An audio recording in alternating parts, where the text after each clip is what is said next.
Fala pessoal, muito boa noite. Minha mãe já está aí. Oi, mãe. Estamos começando aqui a primeira live da semana Cripto. O meu amigo Caio Vicentino, que é o convidado de hoje, já está aqui. Já vi aqui, o Caio já pede para entrar aí, daqui a pouco a gente já começa. E pessoal, muito obrigado aí por todos que estão já comparecendo aqui na live. Hoje é o primeiro dia da semana Cripto, a gente vai fazer uma semana inteira. Essa semana é a semana do meu aniversário, né? Na sexta-feira eu faço 39 anos, né, Marina? 39, né? Eu esqueço quando eu faço. Faço 39 anos na sexta-feira.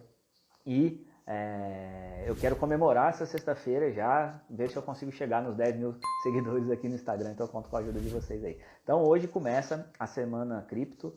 Vamos ter lives falando sobre DeFi, sobre exchanges, sobre mineração.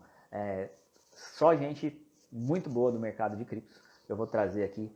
Hoje começando com o meu super amigo Caio Vicentino, que é um especialista em DeFi, e hoje a gente vai falar, esse vai ser o assunto hoje, que são as finanças descentralizadas, né? Então, já vou até pedir para o Caio entrar aqui, já vamos começar essa live aqui, já temos 34 pessoas, o pessoal está entrando aí, vamos lá. Solicitação aqui. Caio, aceita aí para a gente começar a live. Aí, pessoal, já deixem aqui embaixo, aqui na caixinha. Fala, Caio, como é que você tá? Muito boa noite. Tudo bom? Como é que tá? Boa noite, tudo bem? Muito, muito bem. Tá me ouvindo bem? Tô ouvindo bem, tô ouvindo bem. Tá me ouvindo bem também, não? Também tô te ouvindo muitíssimo bem. Tô aqui hoje dos estúdios da Zen Economics aqui, da sede da O2, junto com o Roxo aqui, e vamos fazer essa live aí, trazer um pouco de informação sobre o mundo de finanças descentralizadas pro pessoal. Eu tava falando pro pessoal aqui embaixo, pessoal, o Caio, acho que se o Caio fizer melhor, tem uma caixinha de perguntas aí. No final vamos tentar deixar um espaço para perguntas. Quem quiser deixar, deixa a pergunta aqui na caixinha de perguntas que a gente vai respondendo durante a live aí. Estamos aí com 45 pessoas, Caio, o pessoal está entrando, mas vamos começar. Vamos primeiro, né? Com certeza deve ter gente aqui que não te conhece. Então, se apresenta aí pro pessoal. Primeiramente, muito obrigado aí, Marcelo, pelo convite.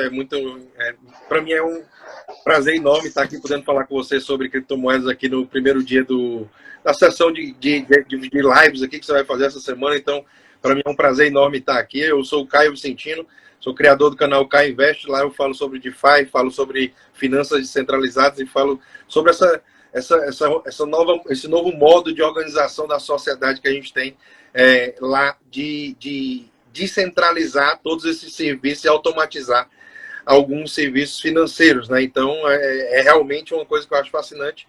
Me pegou assim mesmo, de verdade. Eu hoje me sinto muito feliz de estar aqui hoje compartilhando um pouco do que eu aprendi aí com vocês, meu irmão. Mande um abraço pro Roxo aí também e tamo junto. Muito legal, Caio. Só o pessoal aqui atrás de mim, ó, essas caixas todas aqui os brindes da O2, dos 100 primeiros assinantes da O2, quando a gente abriu as inscrições. Hoje a gente veio para cá para montar, deixar esse negócio tudo pronto para mandar para todo mundo.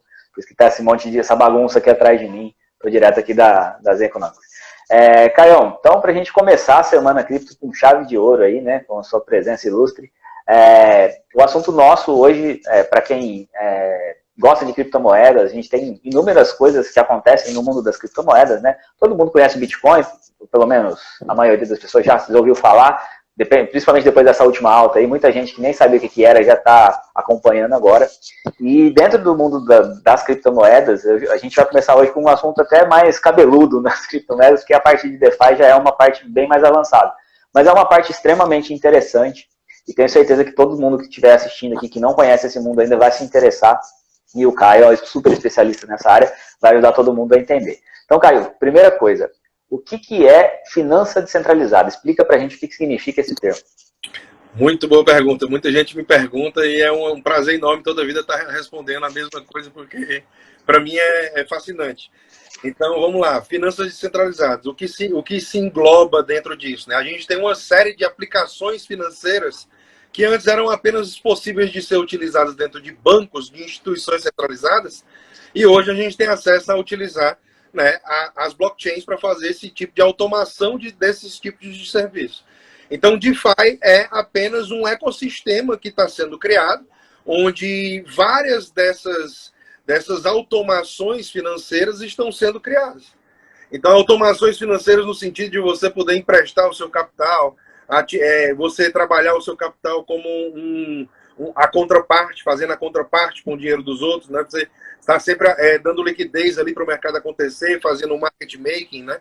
Então, existem inúmeras funções que a gente pode citar dentro do mundo DeFi, né, que englobam esses instrumentos financeiros que agora estão sendo trazidos para dentro da blockchain e a gente considera eles descentralizados, porque eles rodam dentro, principalmente, de um computador gigantesco que existe, que é o chamado Ethereum. E é a primeira base para você entender, né, DeFi, você tem que começar pelo Ethereum, né? Você tem que começar entendendo o Ethereum, como funciona o Ethereum, né? Então, as finanças descentralizadas é mais ou menos isso que eu falei, é um ecossistema, né, que engloba toda essa questão desses aplicativos financeiros que agora são descentralizados. Show de bola. Então, pessoal, o que o Caio explicou aqui para a gente, falando em outras palavras, hoje em dia a gente já tem inúmeras aplicações financeiras, aplicações não no sentido de aplicar dinheiro, mas de possibilidades de investimento, coisas instrumentos financeiros, né? Instrumentos financeiros. Então você pode pegar um empréstimo no banco, você pode fazer um financiamento, pode fazer uma série de coisas no banco.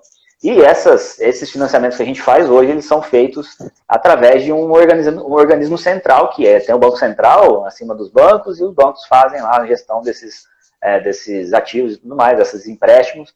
E eles têm, inclusive, as regras são definidas por eles, os bancos definem risco, definem um monte de coisas que são necessárias para liberar esses créditos e coisas assim. O que as finanças descentralizadas trazem para o mercado de inovação, então, o que a gente está falando aqui hoje é a vanguarda, a gente está falando de um assunto que vai ser provavelmente o futuro de tudo que é dinheiro no mundo, né? O que as finanças descentralizadas trazem é esse mesmo cenário, né? A possibilidade de você fazer empréstimos, a possibilidade de você colocar uma poupança, né? Colocar dinheiro na poupança no caso em criptomoedas, entre outras milhares de coisas que dá para fazer. E tudo isso sem ter ninguém controlando. Não tem um banco controlando, não tem ninguém que pode ir lá apertar um botão e dar um crédito para quem não merece, para quem não pode ter. A eliminação dos intermediários, né, que a gente chama. Exatamente. É tudo feito por contratos inteligentes dentro, né, da blockchain da Ethereum, que é a segunda criptomoeda mais importante, justamente por isso, porque ela possibilita essas automações. E aí o Caio é um super especialista disso, você é inclusive embaixador da Maker, né, que é uma das empresas que fazem essa parte de finanças descentralizadas, né? Exatamente. Na verdade, o Maker hoje é o principal, é o número 1 que tem mais liquidez de todos os contratos de finanças descentralizadas. E ele é um dos principais também no sentido de ele criar uma moeda estável dentro do ecossistema das finanças descentralizadas, né? Então, dentro desse ecossistema, a gente precisa também de uma moeda estável, para que pagamentos e meios de troca também sejam feitos de maneira estável, ou seja, pareadas ao dólar, né? E aí a gente tem a criação do DAI.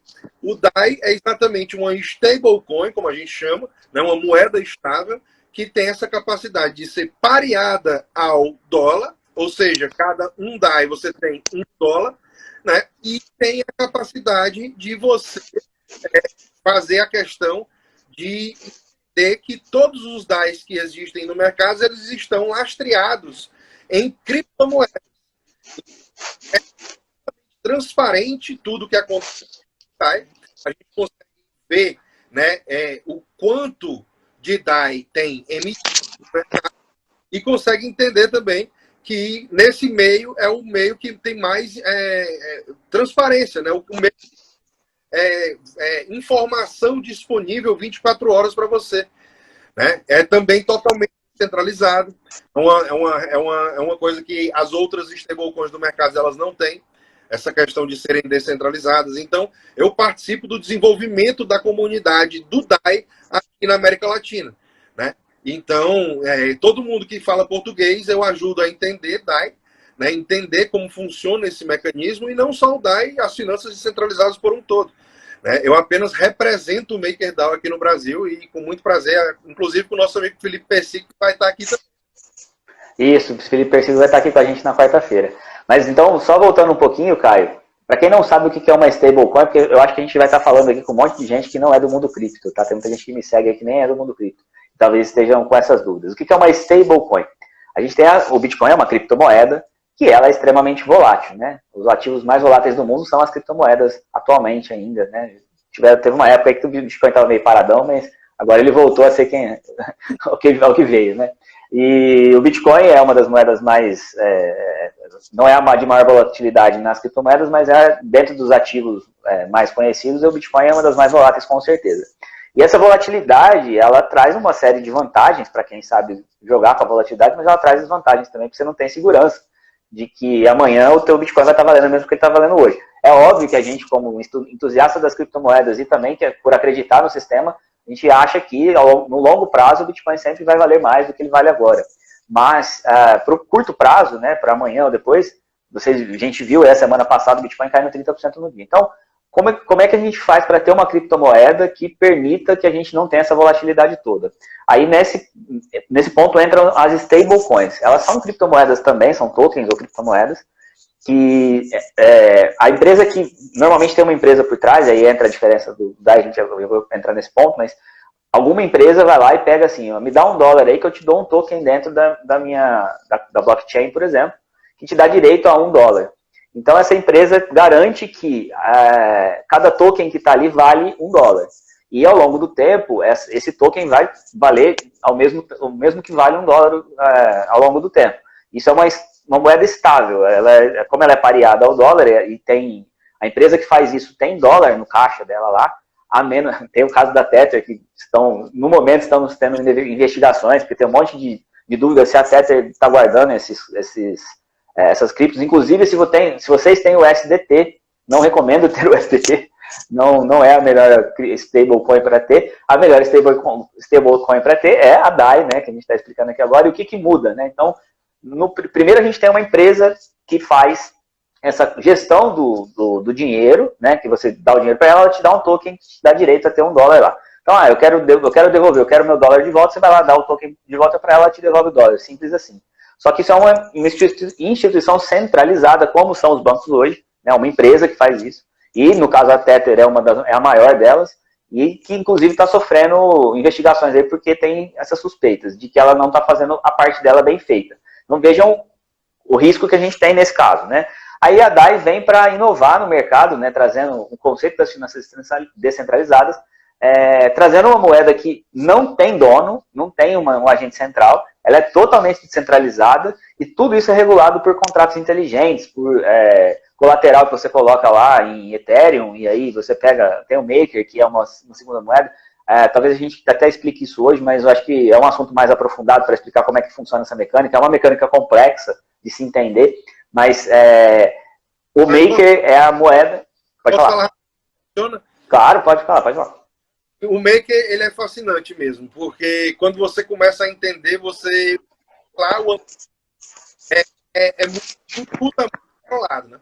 E aí, dentro do Maker, como é que funciona? Para você emitir DAI, você tem que pegar uma dívida. Você tem que dar... E para você pegar uma dívida, você tem que dar alguma coisa como garantia. E essa coisa como garantia, hoje, está sendo criptomoedas, principalmente. Mas hoje a gente já tem 5 milhões emitidos no mercado que são através de níveis de ativos reais do mundo real. Né? Então, isso é uma coisa que é uma tendência que está sendo criada. Né? São os ativos do mundo real, recebíveis, royalties, né? Qualquer tipo de ativo aí que você possa tokenizar, né? Você vai trazer ele para dentro da blockchain e aí você vai poder pegar empréstimos em DAI. A partir do momento que você pega um empréstimo em DAI, você está emitindo DAI novo no mercado. Ou seja, você que pega empréstimo age como um banco central ao fazer a emissão da moeda. Né? E aí tem o outro ponto do DAI, que é o controle da emissão da moeda e o controle da taxa básica de juros da moeda. E isso compõe uma coisa que realmente precisa para uma infraestrutura de uma economia funcionar. Uma economia como um todo precisa de DAI, aliás, precisa de uma taxa de juros, né, para poder as pessoas se basearem dentro da sua economia, como a gente tem a Selic no Brasil, né? E a gente precisa, né, também de um controle da emissão. E isso é feito pela outra parte do DAI, que é a parte do Maker.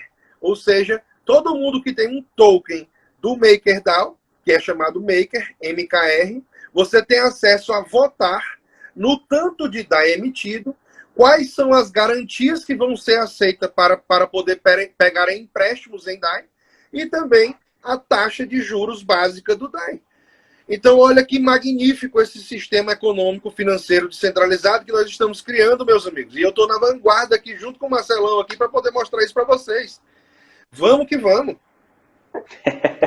É muito legal mesmo, pessoal. Ainda é uma coisa que muita gente vai ter dificuldade de entender. As criptomoedas já são, ainda, né, infelizmente, por ser uma coisa de tecnologia mais avançada, a criptografia, nem todo mundo consegue entender exatamente o conceito. As finanças centralizadas ainda é um passo além nesse ponto, mas devagarzinho a gente vai trazendo essas informações aos poucos para vocês e todo mundo vai poder entender. Aí assim, Caio, primeira coisa aqui, ó, se você está assistindo essa live aqui, ó, aqui embaixo tem um aviãozinho, mostra o aviãozinho aí, Caio, com o seu dedo aí, que o meu não chega aí embaixo. Do outro lado, do outro lado. Aí, o aviãozinho, aperta esse aviãozinho aí, chama um amigo seu que quer saber sobre criptomoedas e se quiser deixa uma pergunta aqui também. Nas perguntinhas do lado do aviãozinho tem uma caixinha de pergunta aí, você pode deixar uma pergunta pra gente no final da live, a gente vai fazer. Respondendo, a live vai ficar gravada, eu vou disponibilizar ela depois no YouTube também, então quem tá com algum problema aí que não tá conseguindo ver a gente direito, chama. Ô Caio, se você tiver um fone de ouvido também, acho que seria bom você colocar, que tem hora que você tá falando e tá dando uma falhadinha, talvez. É porque eu tô sem um fone de ouvido aqui ainda, velho. Não, tudo bem. E aí não deu o fone, bicho, não tem onde botar o fone, velho, tá ligado? Eu tomei um susto agora. Tá. Você comprou iPhone, então, né? Foi, velho. Aí tá sem o bicho do telefone, tá ligado? Véio? De enfiar, velho. O cabo aí. Eu sei como é que é, Não, tudo bem. Agora os iPhones não vêm nem com carregador, né? Vai vir com fone de ouvido. É isso aí. Ô, Caio, agora vamos falar uma coisa que acho que é o que todo mundo vai querer saber, né? Como é que ganha dinheiro, né? Ou como é que a gente tem a possibilidade de fazer grana utilizando as finanças descentralizadas, né? Então, fala uma maneira simples aí, a maneira mais simples para o pessoal que quiser, inclusive, procurar depois, como é que eu faço para investir em finanças descentralizadas? Que cripto que eu posso comprar? É só comprar cripto? Eu tenho que fazer alguma coisa a mais? Conta mais ou menos como é que funciona esse processo para a gente. Muito boa pergunta, Marcelão. Porque muita gente estava...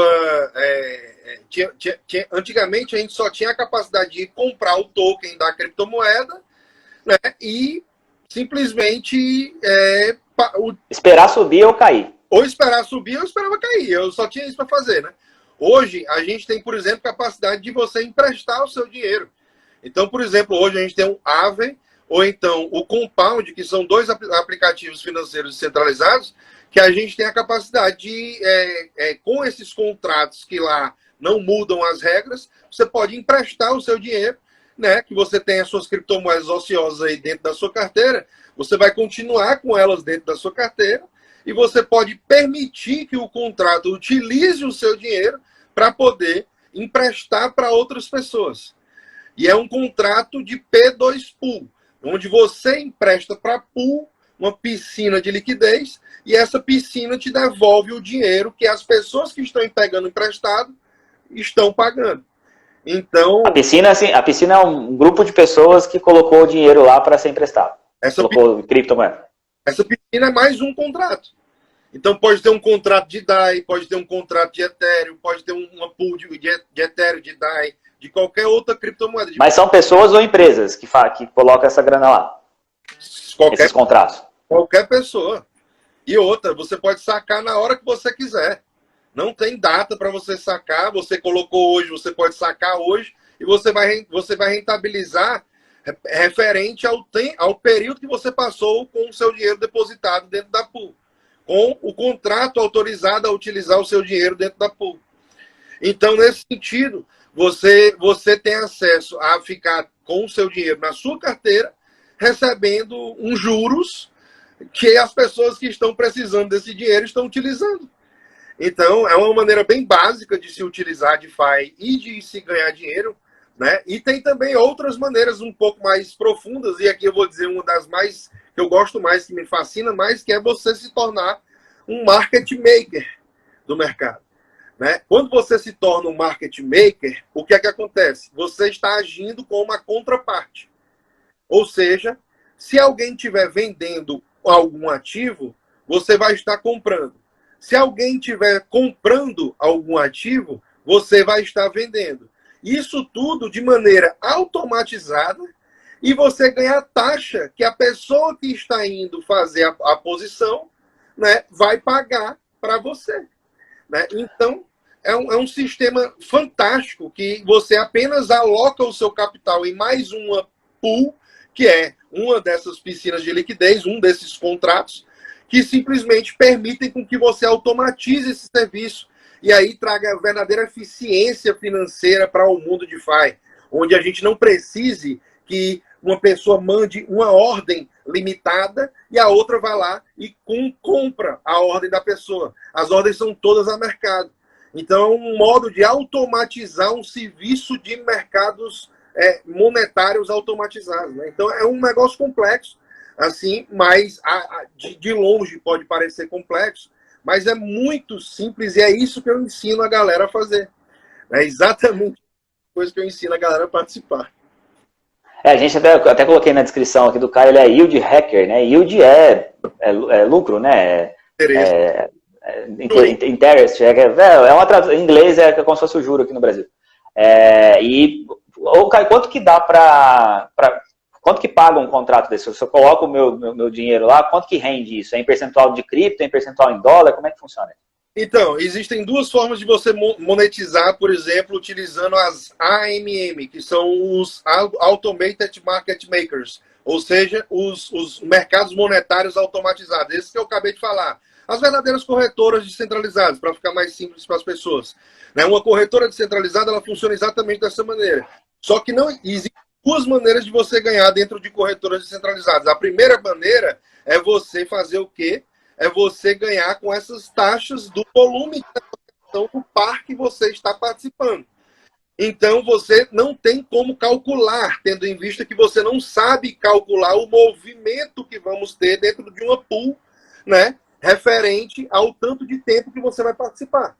Então, o que acontece? Você tem que pegar a sua participação da pool e vamos dizer que você tenha 1% da participação da pool. E foi coletado $1.000 de taxa nas últimas 24 horas. Você vai ganhar 1% de $1.000. Então, essa é uma das maneiras de você rentabilizar. E a outra maneira é a questão de os próprios aplicativos incentivarem você, né, com a distribuição, por exemplo, de tokens de governança desses aplicativos, né, para poder fazer a questão de remunerar os provedores de liquidez. Então, se você é uma pessoa que está ajudando o aplicativo com a sua liquidez, o aplicativo vai lhe remunerar com tokens de governança, que hoje podem ser comparados assim muito longe ainda de ações ordinárias, onde a pessoa tem acesso e direito a voto, né, dentro do ecossistema daquele protocolo. Então, você recebe ao participar, né, de alguns desses, e aí esses incentivos tem como você saber quanto é que você vai ganhar. Né? E aí a gente está falando da casa, por incrível que pareça, eu estou falando, mas existem incentivos hoje da casa dos 10% ao ano até mais de 100% ao ano. Ou seja, hoje a renda fixa no Brasil está pagando aí, a taxa Selic pagando 2%, a taxa real negativa, e nas criptomoedas já tem essas possibilidades de ter 10%, às vezes até 100% ao ano. É óbvio que vai ter mais ou menos risco nessa história, e a gente, inclusive... Pessoal, vocês estão fazendo perguntas aqui, daqui a pouco a gente vai responder, vou deixar para o final, só a gente vai finalizar as perguntas aqui, e no final a gente faz as perguntas mais genéricas aí para vocês, tá? Cara, então fala para mim. Legal, as finanças centralizadas não tem um dono, não tem um banco, é um negócio que você só precisa aprender a usar os contratos inteligentes, aprender a colocar o dinheiro lá. Mais para frente, provavelmente isso vai ficar cada vez mais fácil, né? E vão sendo criadas aplicações, softwares que ajudam a gente a usar, mas tem toda essa coisa que a gente precisa aprender para usar. E qual é o risco? Eu posso pegar todo o meu dinheiro e colocar lá? Como é que funciona isso? Não, jamais, jamais. Eu, particularmente, nem eu não coloco todo o meu dinheiro, porque não existe. Eu, assim, apesar de ser muito. Vocês sabem, eu sou muito fã de DeFi, eu sou entusiasta de DeFi, eu estudo DeFi há pelo menos um ano e meio. Então, eu estou dentro desse mundo 24 horas, essa é a realidade. E aí, eu acho que uma exposição de 10, 20% em DeFi já é extremamente demais para pessoas normais do mercado, né? Agora, para quem já entende um pouco mais, aí já pode tentar buscar um pouco mais de exposição, quem sabe, né? Se ninguém está recomendando nada aqui para ninguém, todo mundo tem que fazer a sua própria pesquisa aí para fazer os investimentos, né? Agora, a questão é o seguinte, né? Dentro do mundo de DeFi, eu acho incrível o que está sendo criado, né? E a gente tem que aproveitar essas oportunidades que hoje tem lá, velho. Né? Então, assim, uma coisa é você não saber do que está sendo criado. E aí você não participa. A outra é você saber, né? E você não ir atrás para poder participar. Né? É aí que está a questão da atitude, né? Da diferença de quem toma as rédeas ali do conhecimento e quem vai a fundo de conhecer as coisas. Só para vocês terem uma ideia, por exemplo, agora voltando um pouco mais para o básico, né? A minha carteira cripto, eu comecei a montar ela em setembro de 2019. Eu estou hoje com 600% mais ou menos na minha carteira cripto. Ou seja, se eu comecei lá com 10% no passado, né, esses 10% subiu 6 vezes, né, eu tenho 6 vezes a quantidade de dinheiro que eu tinha. Isso aí fazendo uma conta que eu não sei fazer aqui agora, mas vai dar, sei lá, 30% da minha carteira agora, né, fazendo a proporção aí. Agora eu não vou fazer essa conta não, quando estou concentrado aqui. Mas qual que é a ideia, pessoal? As criptos são extremamente voláteis, podem trazer retornos muito altos, inclusive retornos desse de 100% ao ano aí, como o Caio acabou de dizer. Simplesmente assim, colocando um pouquinho da sua carteira cripto lá e deixando rendendo lá. É um processo, tudo que a gente precisa aprender, mas que dá para fazer. Então daria para ganhar aí 100% num ano, ou seja, dobrar um pedaço da sua carteira em um ano. Dá para colocar todo o dinheiro? Não dá, porque tem inúmeros riscos, ainda é um processo que está em construção, esses contratos podem ter bugs, a gente pode ter um monte de coisas ainda que esse mercado é muito novo. Por ser um mercado muito novo, existem... Eu posso até citar alguns riscos que existem dentro desse ambiente, Marcelo. Você tinha me pedido. Sim, a gente já cita já. Só para concluir o raciocínio. Aí a gente tem então toda essa questão dos riscos que a gente pode ter. Então, o que a gente pode fazer? Põe um pedacinho da sua carteira cripto nessa parte que é mais volátil, que são as finanças centralizadas. Daqui a um tempo, provavelmente, isso vai estar tão disseminado, vai ter tanta gente usando, que vai ser alguma coisa que seja muito seguro que a gente vai poder pôr mais do nosso dinheiro. Em vez de você deixar o dinheiro na poupança, você vai colocar em DeFi. Em vez de você deixar o dinheiro num bonde, lá, ou sei lá, num CDB, né, qualquer coisa assim, você vai em dólar. Dólares hoje, você, por exemplo, deixar DAI ou SDC, por exemplo, depositado dentro de contratos dentro do mundo cripto, você consegue ganhar 7% ao ano tranquilo. 7%. E a gente está falando de ganhar 2% na renda fixa no Brasil. Então, é um mercado que tem muito para crescer ainda. Infelizmente, a gente ainda não pode colocar todo o dinheiro lá, não dá para pôr muito, porque tem os seus riscos, né? O Caio agora vai falar dos riscos aí, especificamente quais riscos que tem, mas é um mundo que a gente precisa acompanhar. Quem chega primeiro vai aproveitar disso mais cedo, e a gente pode, sempre colocando uma exposição pequena, aproveitar dessas grandes explosões que podem acontecer nesses mercados e ter a nossa carteira rentabilizar bastante no geral aí, com pouco risco, né? Inclusive, o lema que eu estou criando para mim, cara, é assim, como que eu faço para ganhar mais arriscando menos, né? E as criptos dão essa possibilidade, você arrisca pouco, um pouquinho do seu capital, e pode ter um retorno muito maior do que às vezes você tem em ações. Você vai lá, coloca um monte de dinheiro em ações, e você pode ter rendimentos ou não, e as criptos, às vezes você pega um pedacinho, no meu caso, por exemplo, só 10% da carteira multiplicou por 6 vezes. Então eu tive um rendimento muito alto com uma pequena exposição, um risco pequeno de perder. Então esse é que é o nosso objetivo com as criptos, né? Mas fala aí pra gente quais são os riscos aí individuais de colocar o dinheiro lá no DeFi. Então, enfim, primeiro de tudo, nunca se exponham, né, pessoal, à ruína. Nunca se exponham à ruína, jamais. Em nenhum tipo de investimento você não pode pensar jamais que você vai falar e vai viver sobre... você vai contar a história depois com exposição à ruína. Se você se expõe à ruína, Mesmo que seja 1% de chance da ruína chegar, ela vai lá e ele cata. Entendeu? É assim que é. Agora, a questão dos riscos que eu tenho aqui separado para poder falar, Marcelão, é exatamente, primeiro é o risco financeiro, ou seja, você colocou um dinheiro, você pode perder tudo que você colocou, então já esteja ciente logo de entrar, né?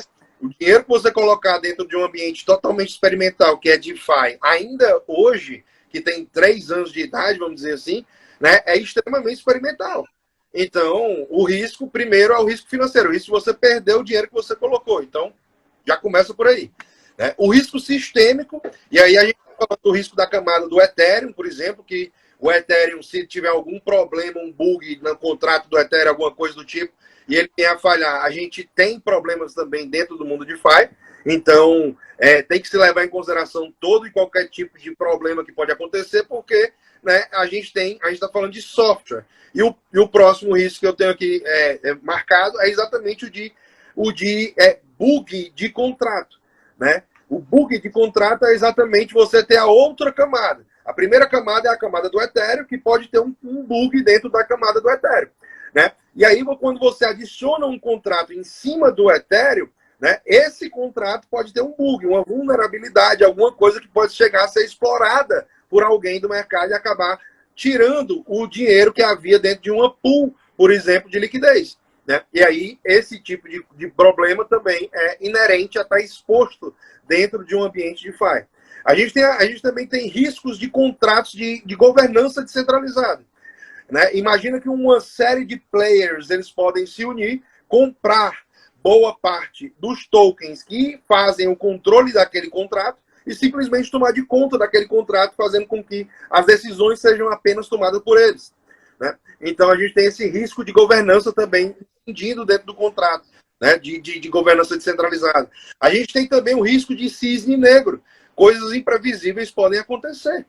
Né? Então, fiquem alertas sobre isso. A gente tem o risco de oráculo, que são né, os oráculos que disponibilizam os dados para dentro dos contratos dentro da blockchain. Às vezes parece muito técnico, mas, por exemplo, os contratos em si, eles precisam de informações.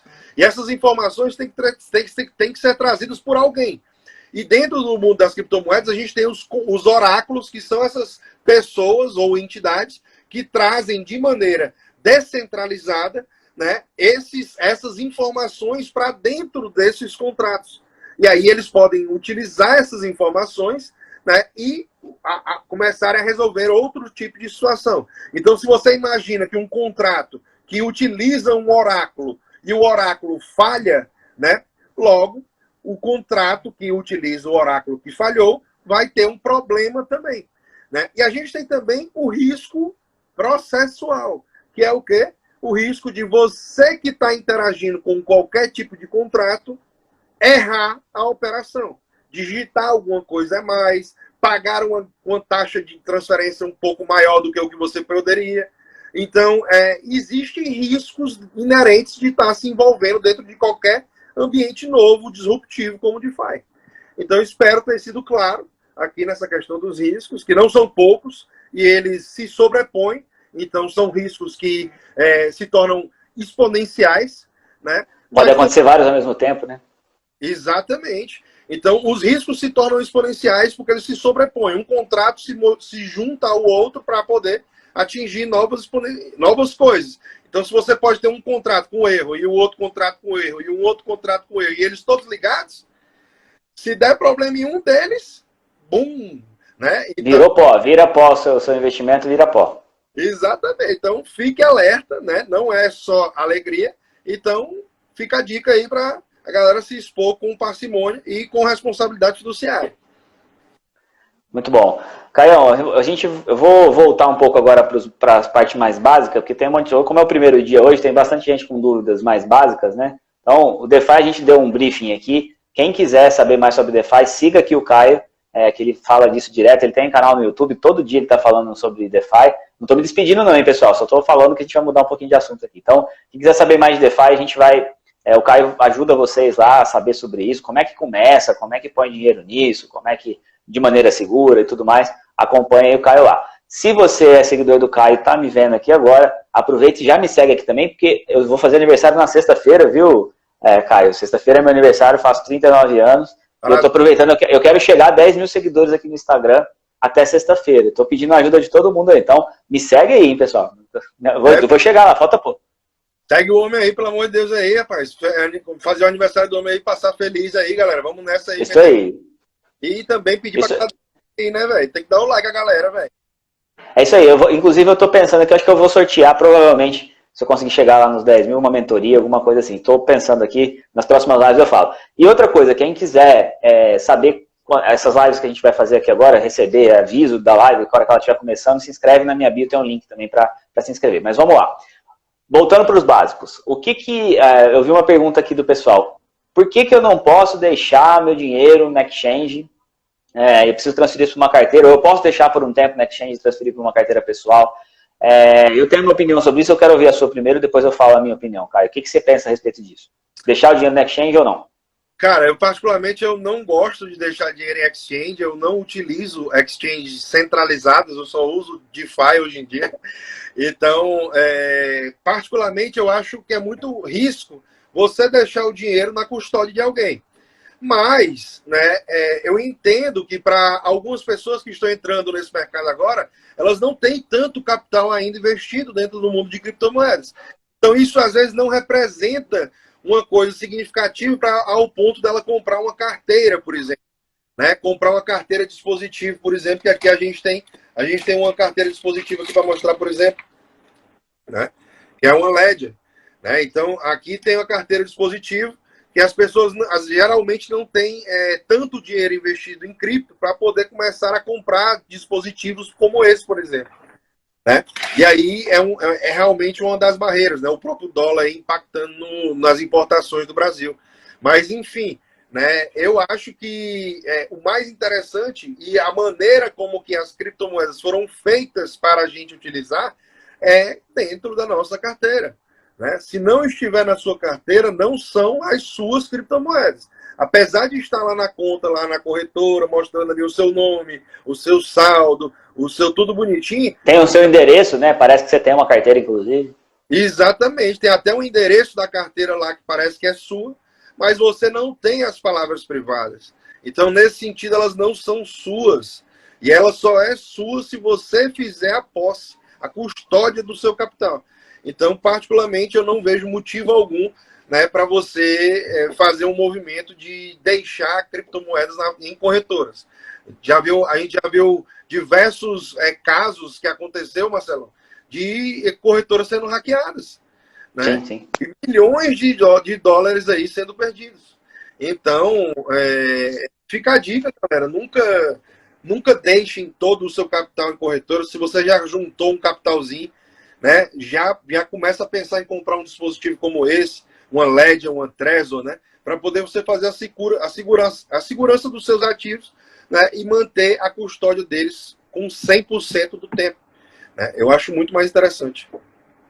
Caio, eu tenho uma opinião que é bastante dissonante até da maioria, não totalmente dissonante, tá? Mas a maioria das pessoas que falam de cripto é muito enfática, não deixe seu dinheiro na exchange, né?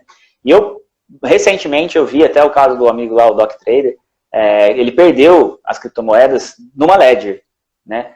Ele foi roubado, por quê? Porque ele não sabia usar exatamente, ele não tinha entendido como é que funcionava muito bem.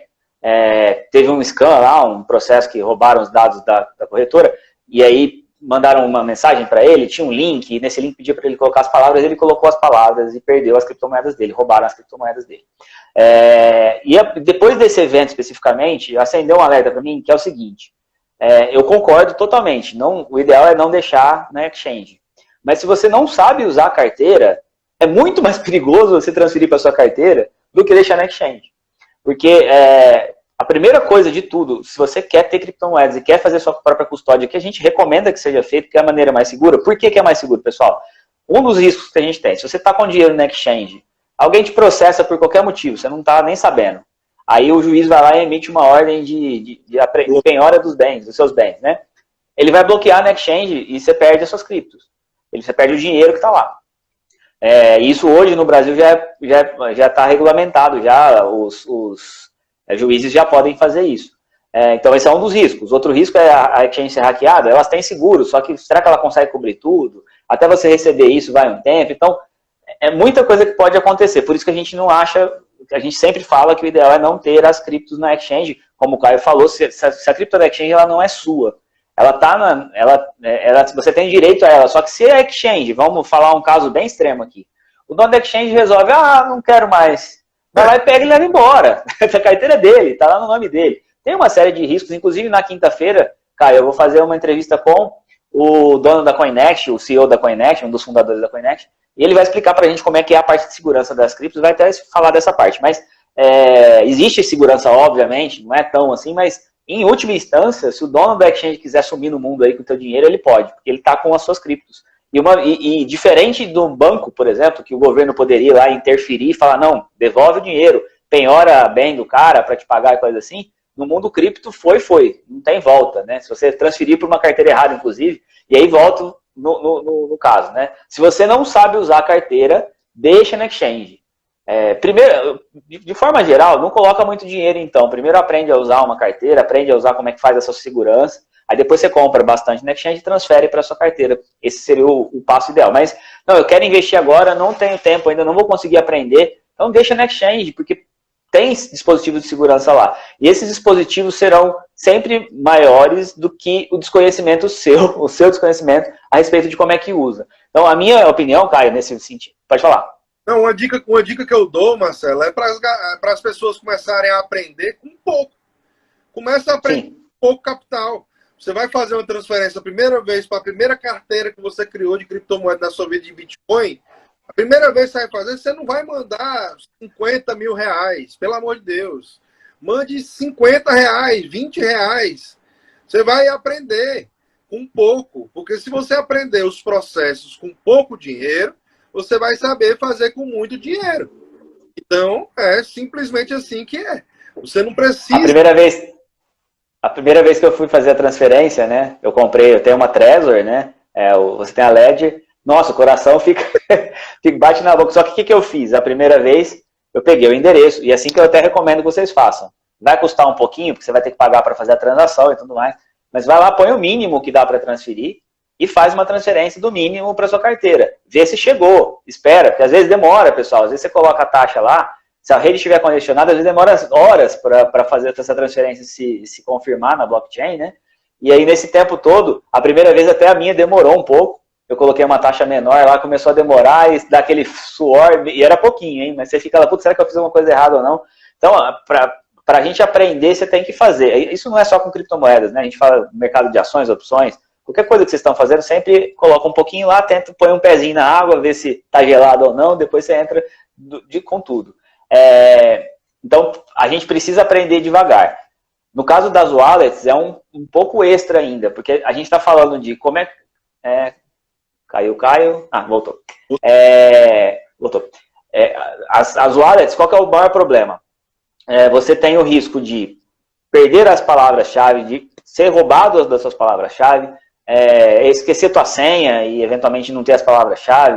Então, você precisa aprender a guardar essas palavras-chave. As palavras-chave são palavras que te permitem fazer recuperar uma carteira, por exemplo, né? Você pode criá-la de novo. Então, vocês precisam primeiro aprender como é que funciona as wallets, como é que funciona a questão dos endereços. A parte de assinatura digital, que é a parte mais técnica, as carteiras todas já fazem isso pra gente. A gente não precisa aprender esse pedaço, que é a parte mais difícil. Mas as carteiras estão lá para proteger nossas chaves, né? A chave que permite a gente fazer as alterações, aí, fazer as transações na blockchain. E aprender a usar elas e aprender a fazer a segurança delas é essencial. Tem gente, Caio, do mundo cripto, a gente não é tão não é workaholic a palavra? A gente não é tão bitolado assim, né? Então a gente faz a segurança, a gente tem nossa hard wallet, mas tem um pessoal do mundo cripto que para criar a hard wallet da primeira vez, o cara desliga celular, computador, ele vai para uma sala escura para criar a chave dele lá, para ninguém ver o que está acontecendo, para não ter risco de ter um celular ligado, a TV que tem câmera. O pessoal é bem louco assim mesmo, no sentido de... Porque realmente são riscos, né? Então, e você... Pode falar. É melhor o cara ser assim, cri-cri, né? Meio paranoico, do que perder dinheiro, essa é a realidade. Exatamente, mas assim, o ponto é, As palavras, por exemplo, você tem que saber guardar elas. Hoje a gente tem, além, elas, você pode escrever ela no papel, mas vamos supor, você vai lá, pegou suas palavras, guardou na gaveta. Aí estoura um cano no andar de cima da tua casa, começa a vazar, molha o papel e molha a tua carteira que você deixou junto. Esse tipo de erro pode custar todas as suas criptomoedas. A gente viu um caso aí, o cara tá com 1 bilhão e não sei quantos de dólar lá perdido porque ele perdeu a senha da carteira dele. Então, volto nesse ponto, tá, Caio? Para mim...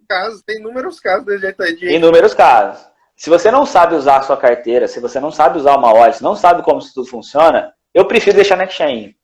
Existem riscos inúmeros ali, mas pelo menos a exchange tem um sistema de segurança que, se você não souber o que você está fazendo, é melhor deixar na exchange. É mais seguro deixar na exchange. Essa é a minha opinião, tá, Caio? Eu ainda recomendo, Marcelo, que a galera teste os processos com pouco dinheiro. Por mais que você medo, que não sei o que, se você vai perder, você vai perder R$20 que você não fez ali errado. Isso aí. Teste os processos, não fique com medo de não sei o que, porque você não sabe. Ninguém nasce sabendo, não. Mas se você não testar o processo, você não vai saber nunca. Essa é a realidade. Então não fique com medo, procure pessoas que vão lhe auxiliar, né? Existem pessoas que vendem aulas, por exemplo, aí para você poder aprender a utilizar suas criptomoedas desde o básico, né? Então, enfim, procure conhecimento, né? Se dedique e faça acontecer. Porque se você também não faz acontecer, você também fica só delegando a custódia aos outros. E aí você tem que colocar, por exemplo, uma taxa dessa que você vai pagar no início, né? Eu costumo dizer que essas taxas que as pessoas pagam para poder aprender a utilizar os protocolos, para poder aprender a utilizar o Bitcoin, enviar a carteira, receber, não sei o quê. Essas taxas você tem que colocar na conta da faculdade. Coloca na conta da faculdade, do seu aprendizado, do seu desenvolvimento, e aí você vai, né, partir para outro nível de patamar de conhecimento. Porque é só assim que você vai evoluir, velho. Não existe... Esses dias, cara, só para vocês terem uma ideia, eu já entendo de cripto faz tempo, já uso faz tempo. Esse dia eu fui fazer uma transferência, fui comprar um livro de um cara lá e ele recebia em Ethereum, e aí era uma carteira, não sei que jeito lá, e tinha a taxa do Ethereum estava muito alta e eu usei a rede errada. Tinha 3 redes possíveis, eu usei a rede errada, o dinheiro não chegou pro cara, eu desperdicei lá, perdi R$20. Era barato, tudo, mas eu joguei fora, e eu que já conheço. Mas foi uma quantia pequena. Se fosse uma quantia grande, eu não teria nem tentado, né? Já fui meio que deixa eu ver se funciona, e acabou não funcionando do jeito que eu imaginava. Mas vejam, eu que sou um cara experiente, sou de tecnologia, acabo cometendo esse tipo de erro. Então a gente precisa, para aprender como tudo funciona, é um mundo muito novo, fazendo, executando, vai lá e faz uma transferência. A carteira, primeira coisa, pegou uma carteira, seja hardware, seja software, qualquer tipo de carteira, pega as palavras-chave, destrói a carteira, apaga ela, recupera, vê se deu certo, transfere o mínimo que você puder para lá, aí você vai lá e faz a recuperação de novo do backup, veja se funcionou. Aí deu tudo certo, agora o meu backup tá bom. Aí vai lá, procura uma forma de guardar essas palavras de uma maneira segura. Nunca, jamais guardem isso no computador. Se você guardar no computador, você jogou totalmente fora da sua segurança. Você tem que guardar isso fora do computador, offline. E aí, fez tudo isso, aí aprende como é que faz uma transferência, descobre qual que é a rede que a sua carteira usa, qual que é o endereço, o tipo de endereço que é, se é multisig, se não é. Tudo isso vocês precisam saber. E aí, com tudo isso, aprendendo tudo isso, aí vocês vão lá na exchange, transferem e fazem o hold, que é o que eu tenho aqui. Minha carteira tá, a maioria das minhas criptomoedas estão na carteira e eu tenho um pedaço na exchange que eu uso para fazer as operações. Mas a maioria está na carteira. Só para o pessoal ter uma noção, Marcelo, como isso é crítico, né? Às vezes até as pessoas que conhecem o tema, né, elas negligenciam anotar as palavras. Tá entendendo? Às vezes até as que conhecem. E eu vou dar um exemplo aqui, só não vou citar o nome para poder também ser digno, né? Mas a questão é o seguinte, né? Eu fui dar aula uma vez para uma pessoa, essa pessoa na minha frente abriu a tela da carteira dela, e quando ela botou para mostrar assim para mim aqui na câmera, a carteira fechou. A carteira fechou. Resetou a carteira. E eu falei, macho, a tua carteira fechou. Ele olhou assim. Aí viu que a carteira tinha resetado. E ele não tinha anotado as palavras.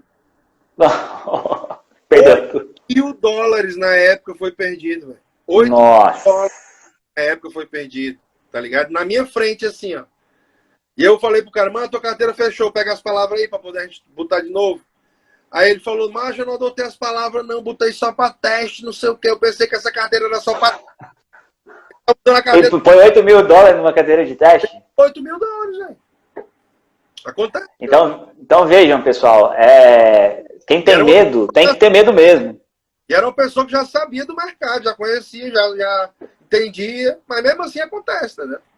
Eu lembro que você me contou quem foi, agora eu lembrei dessa história aí. Mas vejam, pessoal, a gente está falando de gente que entende, a gente está sujeito a... O Doc, ele não sabia, ele não era leigo no assunto, ele sabia do que ele estava fazendo, mas uma parte do processo ele não tinha entendido muito bem, ele estava distraído, mandaram uma mensagem, porque tem isso, às vezes você está fazendo outra coisa. Aí você vai lá, começa a mexer, preciso fazer uma transferência, aí você vai lá, comete algum erro, já foi, pôs o endereço errado. Então, aprendam tudo isso, pessoal. Aprendam como é que funciona desde o princípio.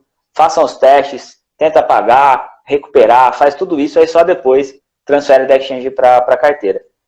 Aí fazendo isso, obviamente, é muito melhor deixar na carteira do que na exchange. Sim, então, a resposta acabou ficando longa, mas eu acho que é importante a gente falar desse assunto com mais a profundidade, porque as pessoas têm muita dúvida com relação a isso, e todo mundo é muito enfático em dizer, não pode deixar na exchange. Só que aí o pessoal fica desesperado para tirar da exchange e acaba enfiando os pés pelas mãos, né? Então, vamos com calma, eu vou ajudar vocês aqui, vou fazer vídeo ensinando como é que cria uma carteira, vou fazer tudo isso, e o Caio também já tem coisas assim, e a gente vai ajudar vocês a entender como isso funciona e depois fazer o processo todo. E aí vocês vão ter a independência, né, do sistema, vocês vão poder fazer a própria custódia. As criptomoedas nos dão um poder enorme, a gente retoma uma parte do poder que os governos nos tiraram, né? E aí... né, que vem também, né? Como é que é? Desculpa. A responsabilidade que vem também, quando o cara tem um poder, que tu recebe o poder de volta, tu tem uma responsabilidade sobre aquele poder. Exatamente. Tá, já diria Stan Lee, né? Já diria Stan Lee. Grandes poderes trazem grandes responsabilidades, é o caso das criptomoedas. Aliás, as criptomoedas trazem muitas coisas, né? Essa dos poderes e responsabilidades, e outra que elas são o Bitcoin, por exemplo, é um livre mercado na sua mais pura expressão, né? É o livre mercado de verdade em todos os sentidos, tanto na parte de oferta e procura, quanto na parte da mineração e tudo mais. É muito legal entender como é que isso tudo funciona filosoficamente, é muito legal. Eu, pelo menos, quando entendi tudo isso, foi assim, nossa, que legal, que coisa legal. É realmente ver na prática o que é livre mercado. Porque a gente não vive no livre mercado em país nenhum do mundo, né? A gente tem interferência dos governos em tudo quanto é área da economia, tanto em impressão de dinheiro, ou seja lá o que for. E o Bitcoin não tem nada disso. E é o livre mercado de verdade ali. Tem manipulação? Obviamente que tem. O mercado é pequeno ainda, a gente ainda pode ter grandes players ainda manipulando preço. Uma coisa é preço. O que eu estou falando aqui é da parte de funcionamento, os governos não têm como interferir. E uma coisa que vale ressaltar também é que o Bitcoin, né, por ele estar exposto diretamente ao livre mercado, como você bem falou, meu amigo, né, a gente tem a situação de o Bitcoin estar exposto ao estresse, dia após dia. E isso vem fazendo ele se tornar o ativo mais antifrágil, que sofre de todas as pancadas do mercado, e mesmo assim, com a sua capacidade, né, se torna cada vez mais robusto, mais sinistro, mais forte, volta muito mais forte do que o que ele já levou de pancada anteriormente. Então, para mim, o Bitcoin é estreitamente a questão da antifragilidade. Né? A antifragilidade desenhada em formato de código está sendo utilizada, né, através do Bitcoin. E é incrível ver e documentar dia após dia esse tipo de movimento, velho. Porque nada esse tipo de coisa acontecendo, velho. Me mostre aí outra assimetria dessa. Me mostre aí que eu quero estar lá. Mas não tem. Não tem. Realmente está difícil no momento, né? Ô, Caio, vamos responder uma pergunta aqui do pessoal. Olha só. A Lucimone, as carteiras aceitam todas as criptos? Depende da carteira. Nenhuma carteira aceita todas. Isso é fato. Assim, quando a gente fala todas, já começa de um problema. São mais de 7 mil. Aí você tem protocolos novos que nascem a cada dia. Normalmente os tokens que estão dentro do Ethereum, tudo que é compatível com o Ethereum é compatível com os tokens, mas nem isso às vezes não é, né? Às vezes tem um tipo de token que a carteira não é compatível e tudo mais. Então tem uma porrada de possibilidades.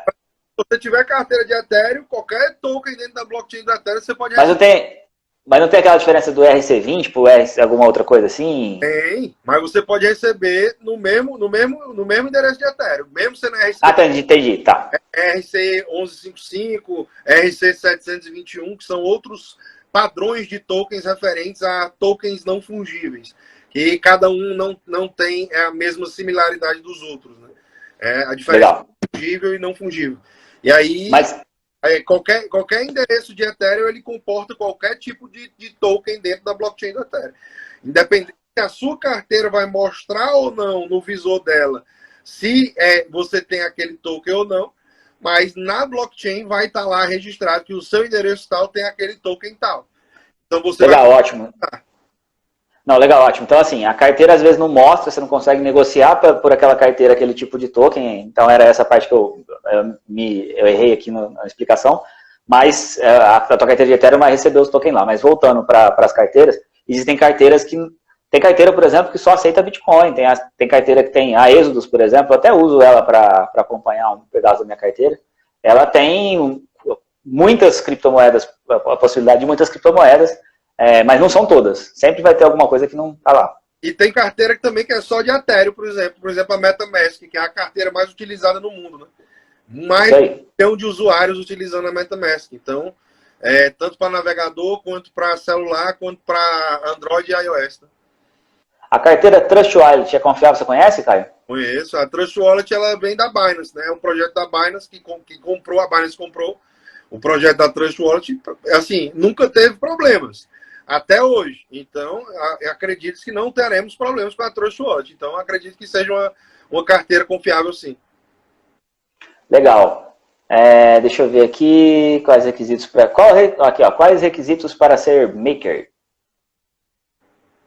Quais os requisitos para ser maker no sentido de trabalhar na maker? Eu acredito que sim. Essa pergunta foi feita lá no começo, quando você estava explicando ainda. Cara, essa daí nunca me fizeram essa pergunta, velho. Mas eu acredito que seja você ser uma pessoa ativa na comunidade, uma pessoa que entende do que se trata, né? Uma pessoa que é proativa, uma pessoa que quer ajudar o outro, né? Ajudar a disseminar o conteúdo e que também entenda inglês, porque as coisas lá são todas em inglês que a gente trata com o pessoal, né? A gente faz reuniões com o pessoal de Boston, de Nova York, né, da Dinamarca, da Venezuela, da Argentina, da Colômbia, do Paraguai, enfim, é uma comunidade global, né?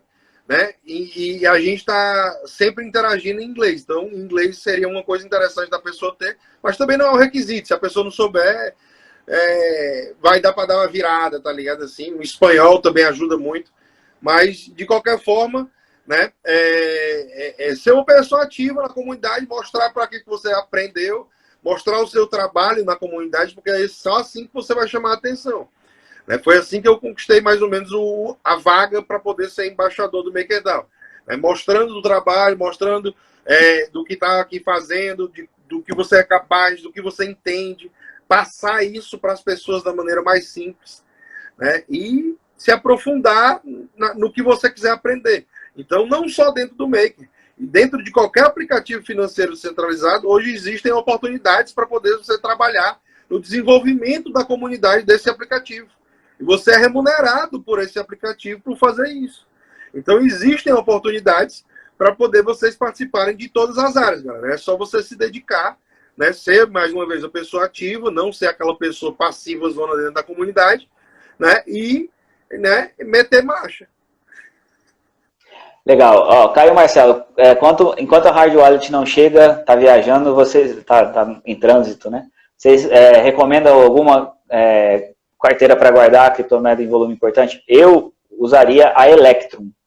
Não sei se você tem alguma outra recomendação, Caio, mas eu gosto da Electrum. Ela é uma carteira que tem bastante segurança, dá para você fazer com cuidado, dá para fazer até uma parte dela ficar offline. É uma das tem maior número de possibilidades, Electrum, de segurança e tudo mais. Acho que tem a Blue Wallet também, né? Multi-assinada também dá para fazer, né? Dá para fazer multisig com ela. Então, a Electrum, procura aí depois Electrum. E assim, se for os mais, também, de novo, né, voltando para o pessoal mais bitolado, o certo é você baixar, pegar o o MD5 lá do arquivo, ver se o cara que fez, colocou no site é o mesmo, que está baixando por segurança e tudo mais. Tem que tomar um pouco de cuidado com isso. Meu tá funcionando aqui. Voltou? Voltou. Agora é o seguinte. Voltou. Essa questão aí, dependendo do número de dias também que a carteira dele vai ficar em trânsito, talvez não vale a pena nem ele fazer esse tipo de movimento, entendeu, velho? Deixa na exchange mesmo. Deixa na exchange, mais uns 10 dias não vai mudar nada não, tá ligado? Mas a questão de... Porque você também tem que ter cada vez que você faz isso, né, essa movimentação, você tem um risco, né, de estar fazendo esse tipo de movimento. Né? Porque às vezes você está aprendendo, então você não tem totalmente o domínio sobre os processos, então pode ser um pouco mais perigoso para você fazer assim.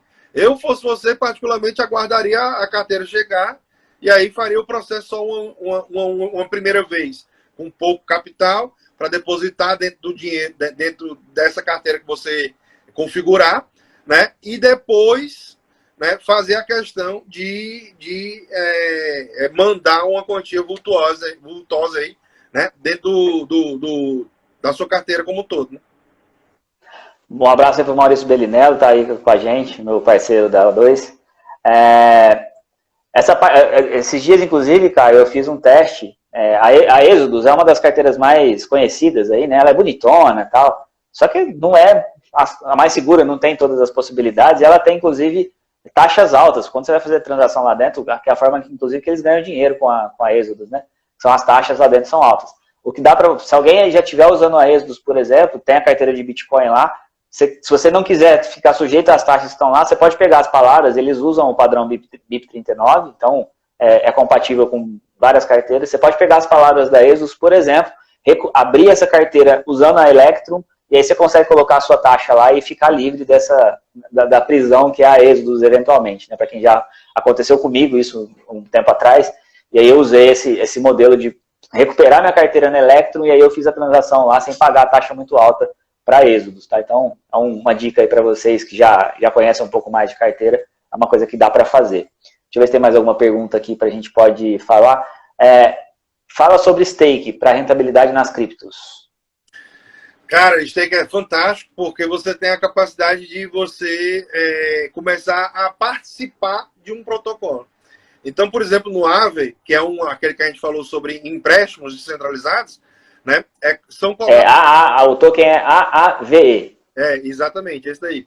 Né? Se você, por exemplo, fizer o stake do token da Aave, esse token AAVE, né? Você tem a capacidade de participar dos lucros das taxas que são geradas e também da distribuição da inflação do token do ativo.